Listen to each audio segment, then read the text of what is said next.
तर नमस्कार मंडळी, मी आहे श्रुती। तर रंधा वॉटरफॉल पाहून झाल्यानंतर मी आले होते भंडारदऱ्याला। अख्ख्या रस्त्याने मी भंडारदरा करत आले, पण नेमकी इथं आले नाही तर पाहिलं तर इथं पाऊसच नव्हता। पाऊस नसल्यामुळे तिथं पाण्याचं सुद्धा बंद होतं। कोणाचं तिकडं काही असो, पण माझा भाऊ मला आधी चष्मा पाहिजे, कारण सगळ्यांकडे चष्मा होता, बिचारा एकटाच बिना चष्म्याचा होता। मला आता भंडारदरा बघायचा मूड तरी आला। मला आता चला बोटिंग तरी करू, त्याच्यामुळे आम्ही गेलो बोटिंग करायला। आम्ही सगळे सोडता फक्त माझ्या भावानी सेफ्टी जॅकेट घातलं होतं, ते पण त्याला मोठं झालं। माझ्या भावाचं असं म्हणणं होतं की ते सेफ्टी जॅकेट जर घातलं नाही तर आम्ही सगळे मरून जाणार, त्याच्यामुळे तो आम्हाला सारखं म्हणत होता तुम्ही सुद्धा सेफ्टी जॅकेट घालून घ्या। बोट मध्ये बसल्यानंतर ह्या बाबांनी इकडची एवढी माहिती दिली की आम्ही डायरेक्ट 14 किलोमीटर पुढे जायचा निर्णय घेतला।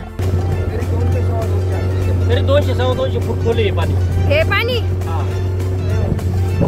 आता मला एवढ्या लांब चाललोय खरं, जाता जाता एखादा टेक घेऊया, त्याच्यामुळे मी टेक घेत होते। मी टेक घेते, माझ्या भावाने मध्ये केलं नाही असं होऊ शकत नाही। लोकांची जमिनीवर झाडं नीट येत नाही लावलेले, आणि इथं तर बघा, इथं तर पाण्यामध्ये झाड होते। त्या झाडांच्या साईडने जायचं सोडून आम्ही सुद्धा त्या बाबांना त्या झाडांच्या मधून गाडायला लावलं, पण आमची बोट इथं लांब पर्यंत नुसतं पाणीच पाणी होतं। आणि जाताना आम्हाला तर या पाण्याच्या कडेला घर सुद्धा दिसले, ते पण कौलाचे होते। आम्हाला हे सगळं फिरून येता 1 तास लागला। इथून आल्यानंतर आम्हाला रिव्हर्स वॉटरफॉलला सुद्धा जायचं होतं, पण पाऊस नसल्यामुळे तिथं पाणीच नव्हतं, आणि तिथं जाऊन मग तसा पण काही फायदा नसतो झाला। त्याच्यामुळे आम्ही डायरेक्ट घरी जायचा डिसिजन घेतला। या दोघांनी तर गाडीमध्ये एवढं आरबट खाल्लं होतं की घरी जाताना ह्या दोघांची उलटा करूच लय हाल झाली। हे दोघं सुद्धा अर्ध्या तासाला गाडी थांबवायला लावायचे।